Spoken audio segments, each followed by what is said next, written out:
बहुत प्राचीन काल की बात है। नदियों की गोद में बसा था एक समृद्ध राज्य, चंद्रगढ़। ऊंची प्राचीरें, चमकते महल और अनुशासित सेना, सब कुछ था वहां। इस राज्य के राजा थे अभयवीर, वीर, निडर और अनुशासन प्रिय। उन्होंने युवावस्था में ही कई युद्ध जीते थे, इसलिए प्रजा उन्हें सम्मान तो देती थी, पर भय के साथ। चंद्रगढ़ की रानी थी सौम्या देवी। उनका जन्म राजवंश में नहीं, बल्कि एक विद्वान परिवार में हुआ था। शास्त्र, नीति और लोकजीवन का उन्हें गहरा ज्ञान था। विवाह के बाद जब वे महल आईं, तो सोने चांदी से अधिक उनकी आंखें लोगों की पीड़ा खोजती थी। दरबार में राजा का आदेश अंतिम होता, पर रानी का मौन भी बहुत कुछ कह जाता।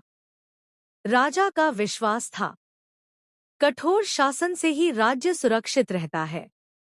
रानी का विश्वास था, न्याय और करुणा से ही राज्य जीवित रहता है। दोनों एक ही सिंहासन के दो स्तंभ थे, पर दिशा अलग अलग।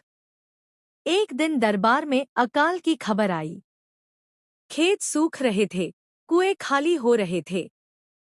मंत्री भयभीत थे। राजा ने कहा, राजकोष को हाथ नहीं लगाया जाएगा। रानी ने पहली बार दरबार में स्वर उठाया, यदि प्रजा ही न रही, तो राजकोष किसके लिए बचेगा, महाराज? दरबार स्तब्ध रह गया।